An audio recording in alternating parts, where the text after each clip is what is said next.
Has he thought it through what happens then? Mr. President, has anyone thought that what happens when there is a bloodbath? What do you think the impact will have on people of Kashmir? What do you think they will think?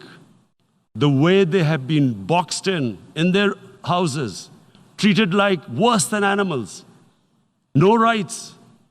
Thousands of all the political leadership has been arrested, taken out of Kashmir. Even those Kashmiri leaders who were pro-India have been taken out. 13,000 boys have been picked up and taken to God knows which destinations. So what do they think? What will the people of Kashmir do when they lift the curfew? They will be out in the streets. And what will these soldiers do? They will shoot them. They've already used pellet guns, blinded young boys. In the last 6 years, the 5 years, the oppression that has gone on in Kashmir. And so, Kashmiris will be further radicalized. Mr. President, there will be another Pulwama. And guess what? India will blame us. They're already blaming us. They're saying all this is happening because of Pakistan. One of their defense ministers said there are 500 terrorists lined up on the border to go in. Why would Pakistan send 500 terrorists when there are 900,000 troops? What impact are they going to make? What will they do? And don't we know that the moment there is some terrorist attack, all that will happen is there will be further cruelty and oppression of the people of Kashmir. We will just give the 900,000 troops to further crush the people of Kashmir. And then we'll give the Indian government an excuse that, look, Pakistan is a terrorist state, and this mantra that has gone on, Islamic terrorism. The moment you use this catchword, Islamic terrorism, the whole world turns away. No one talks about human rights. You can do whatever you want, which is what has happened in Kashmir, because they keep using this word, Islamic terrorism. And this is what they're doing right now. What do we benefit from further increasing the cruelty on the people of Kashmir? And why would we want this? But there is no other narrative left for India. As when they lift the curfew, whatever happens, Pakistan will be blamed, and there is always a danger of another Pulwama. They might come and bomb us again, and then another cycle might start. And what does Narendra Modi think? That 180 million Muslims of India are thinking right now.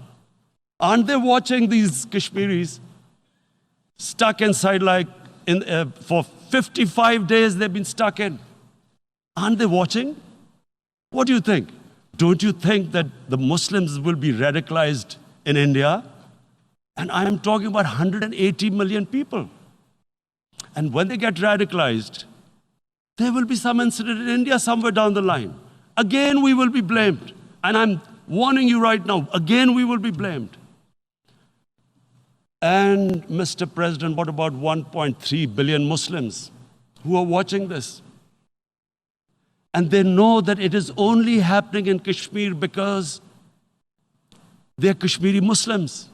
This is not happening to Kashmiri Hindus. They know that this is happening because of their religion. So what do you think they will be thinking?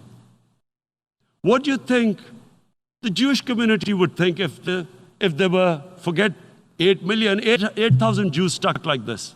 What do you think Europeans would think? What do we think? I mean, any human community, if their members are stuck like that, what do you think they will think? Are we a children of a lesser God? Is it not going to cause us pain?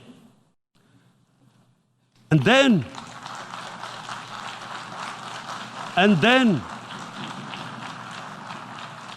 then I'll tell you what will happen.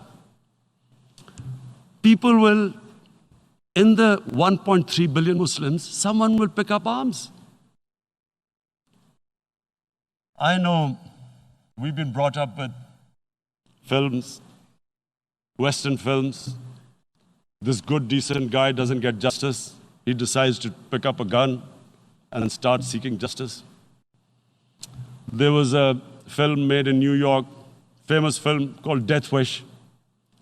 This guy gets mugged by and his family, his wife gets killed or something. He can't get justice.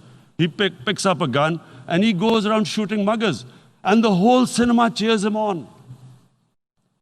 So what do you think the Muslims are thinking right now?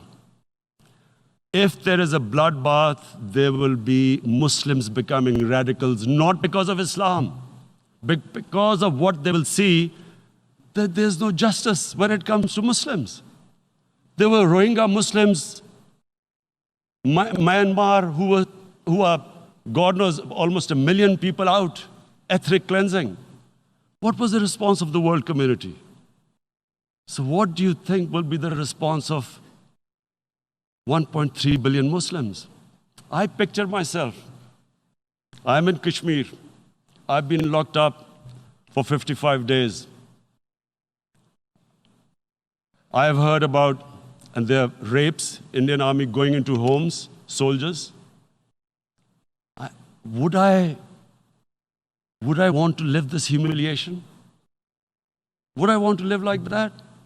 I would pick up a gun. You're forcing people. You are forcing people into radicalization. When people lose the will to live, what is there to live for? And this is what, if you can do this to human beings, you are actually radicalizing people. And so, Mr. President, I want to repeat here, this is one of the most critical times. There will be a reaction to this. Pakistan will be blamed. 2 nuclear-armed countries will come face to face like we came in February. And before we head in that direction, the United Nations has a responsibility. This is why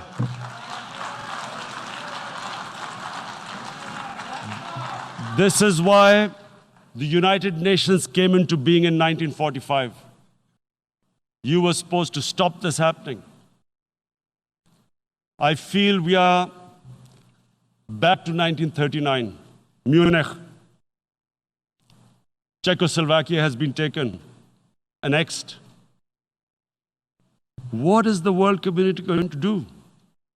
Is it going to appease a market of 1.2 billion, or is it going to stand up for justice and humanity?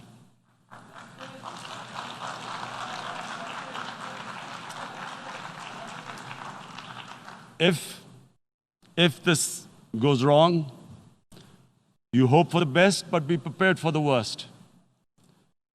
If a conventional war starts between the 2 countries, Mr. President, if a conventional war starts, and anything could happen, but supposing a country 7 times smaller than its neighbor is faced with the choice, either you surrender or you fight for your freedom till death, what will we do? I ask myself this question. And my belief is, La ilaha illallah, there is no God but one. And we will fight. And when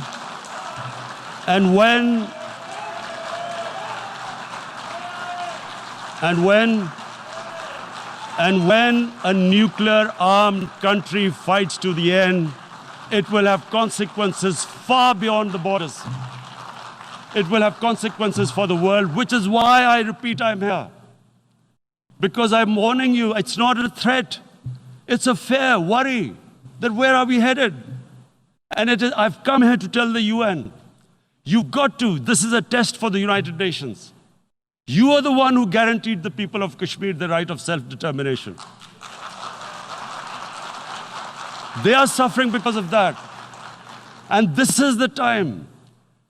This is the time not to appease like in 1939, appeasement took place. This is the time to take action.